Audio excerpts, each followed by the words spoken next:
The most common questions that I get about doing play therapy from play therapists, from mental health counselors and social workers, and really people across the planet are how to talk to parents. And there's a variety of challenges that come with talking to parents. And sometimes that's because we're scared of talking to parents, for real scared. And that's not because parents are scary, it's just because we're scared. It comes from that. It comes from not feeling like we can speak the same language. It comes from really, really wanting to do right by parents. There's all these reasons that dealing with parents is one of the biggest challenges of doing the work of counseling children. Honestly, I think it's one of the biggest things in terms of challenges in working with children, whether you are doing play therapy or you're doing any other form or approach to child counseling. But I'm here to specifically talk to you all about what it's like for play therapists and some ways that you might be able to sort of temper this challenge for yourself and connect and feel confident about your connections to parents. So I had this question the other day from a person who's attended a bunch of trainings that I've done, and now they're doing the work and they're really proud of how things are going for them clinically. But their challenge is this, is how do you explain to parents the benefit of using a child-centered play therapy approach, so a non-directive, humanistic, phenomenological approach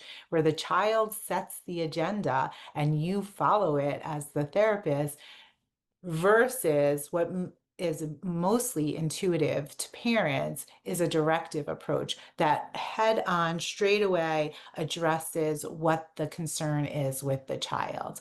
And so I want to start off by just saying that I do believe that parents are experts on their children. And I think that if we can convey that to them, that conveys respect to them from the beginning. So I don't say like, well, what you're doing isn't working, right? I'll say like something like, so you feel that I should talk to your child directly about what their experience was like in that house fire, and then they won't be scared anymore.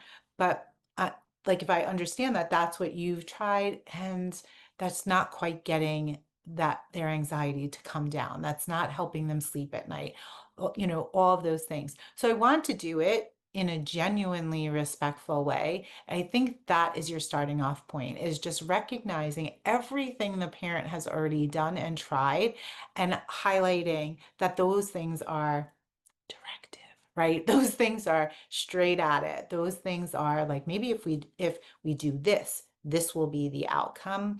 And they really come from an adult-centric place. So when I'm talking to parents about what I do as a child-centered play therapist is I am going to trust your child in a different kind of way, a way that you can do in some ways as a parent, but I don't have to also parent them. So it makes it a lot easier to do that for me.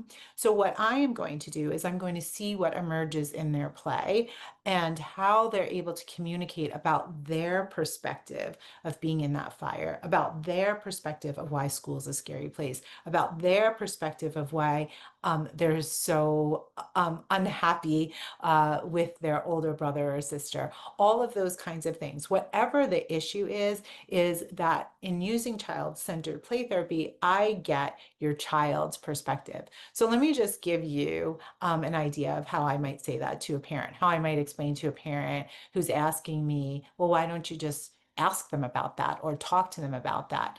So frequently, I will say in the short term, if a parent says something to me like, can you talk to Andrea about hitting her sister? She's still hitting her sister. I will say yes to the parent. Okay. And then I'm not lying, but what I am saying is as I'm walking to the therapeutic playroom with the child, I will say something like, your mom was really upset about what was happening with you and your sister, and it bothers her when you hit your sister.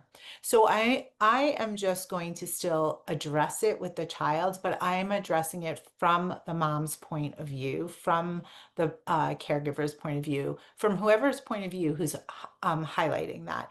So the child at least knows that I know. Okay, so I'm doing that, but I'm not pushing that in any capacity that they continue to talk about that, or we do a worksheet on it, or anything like that. I'm just highlighting that that I heard what their parent said, or I heard what their carer said, and I'm putting it out to them.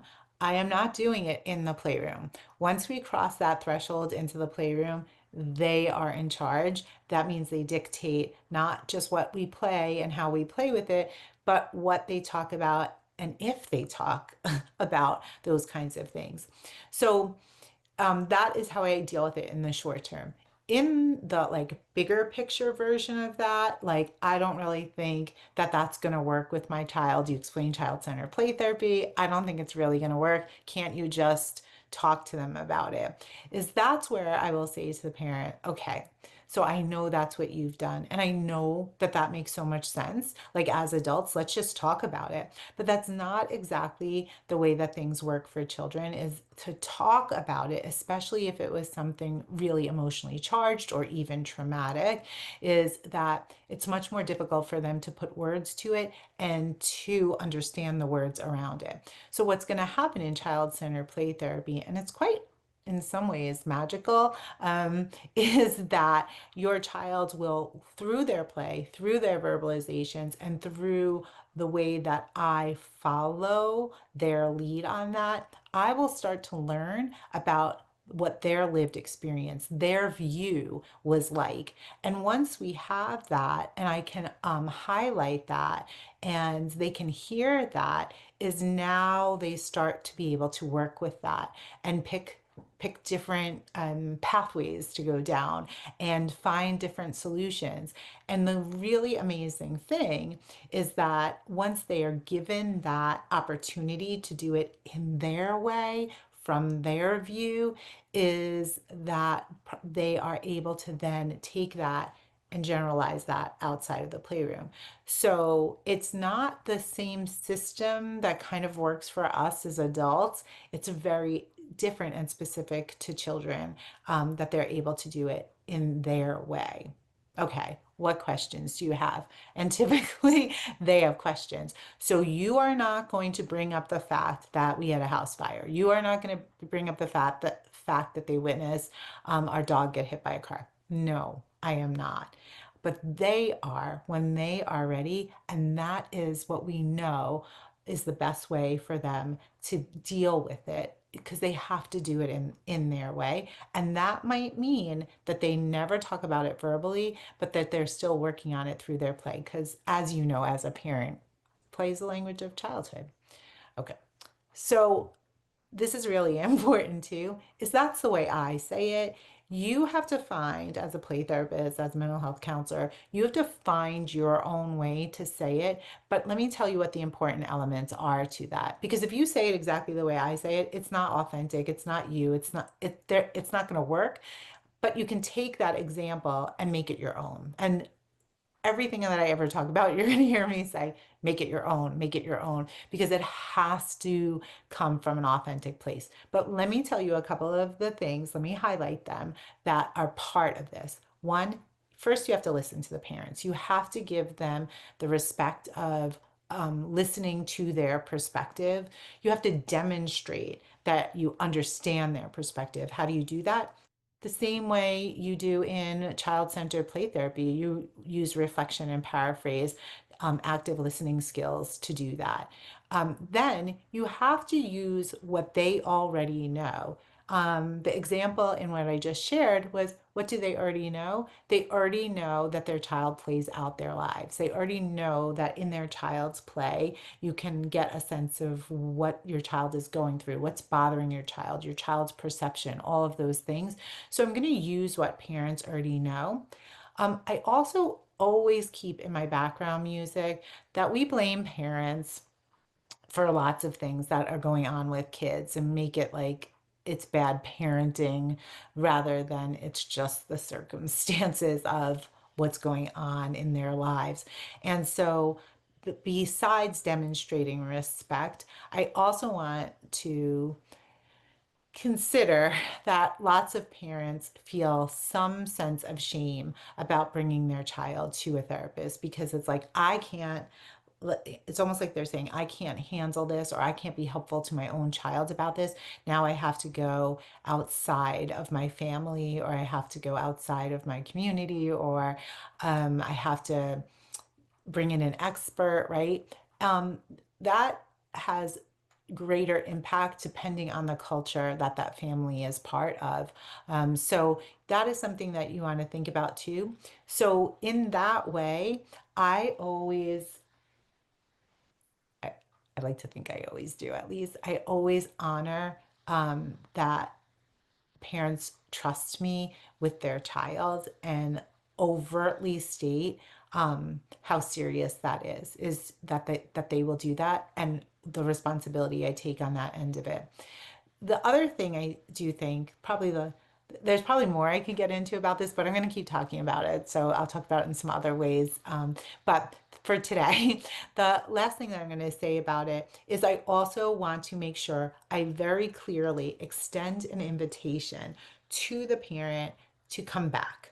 And I don't just mean in parent consultation, but I mean to come back to me and say, I don't think what is happening here is working.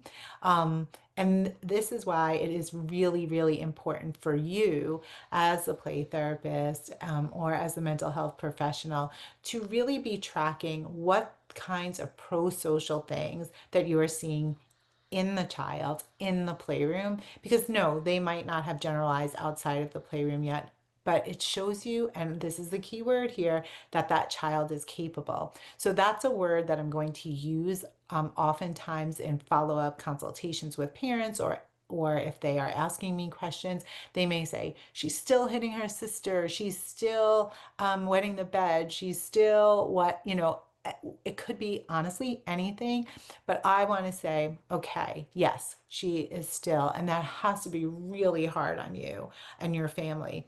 But what she's showing me in her play therapy sessions is that she is capable of kindness. She is capable of sharing. She is capable of empathy. She is capable of having a sense of humor. She is capable of recognizing when she needs to take a bathroom break. So whatever it may be, so if we look through that lens of capability, it gives us a way to speak to parents about the work that children are doing in play therapy. I hope this was helpful to you.